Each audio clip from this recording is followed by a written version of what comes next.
ટકાવારી અને ગુણોત્તર આ બે ચેપ્ટર એવા છે કે ઘણી વખત એમાં ઓરિજિનલ ડેટાનો ઉપયોગ ન કરવાથી ફાયદો વધુ થાય.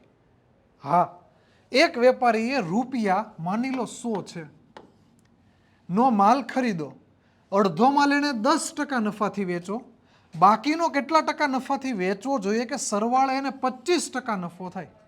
આ દાખલો બે રીતે સોલ્વ થાય.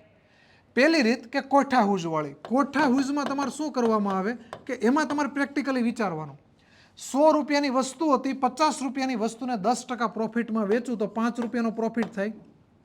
હવે 100 રૂપિયાની વસ્તુ છે પણ છેલ્લે મને 25% એટલે 25 રૂપિયાનો ફાયદો થવો જોઈએ, તો 5 રૂપિયાનો આ અડધામાં થયો તો બાકીના 20 રૂપિયાનો હજી થવો જોઈએ. હવે એ અડધામાં થવો જોઈએ, અડધું એટલે 50માં, તો 2/5 એટલે 40% આન્સર આવે. અથવા તમે આને મિશ્રણવાળી મેથડથી કે 10% પ્રોફિટ થાય છે, ઓલ ઓવર તમને 25% જોતો છે. હવે આ અહીંયા ગુણોત્તર આવે, અહીં બે કેટલું છે 50-50, અડધું અડધું છે એટલે 50-50%. હવે 50 અને 50 ઉડી અને અહીંયા 1:1 આવશે.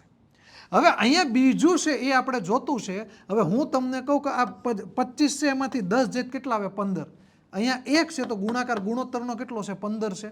ગુણોત્તરનો નિયમ છે બેન કરવું પડે. હવે અહીંયા 10 હોય તો અહીં 25થી મોટું જ આવે, તો અહીંયા 25માંથી 10 કાઢ્યા તો 15 આવ્યા. હવે અહીંયા 25 છે એમાં 15 ભેળો તો અહીંયા 40 આવે, તો બીજામાં 40% પ્રોફિટ કરવો પડે. તો ગણિતમાં આવું નવું મસ્તકડું જાણવા માટે અમને એટલે કે વેબ સંકુલ ઓફિશિયલને મોટા ઉપાડે ફોલો કરો અને આનો જવાબ ઓનલાઈન કોમેન્ટમાં આપો.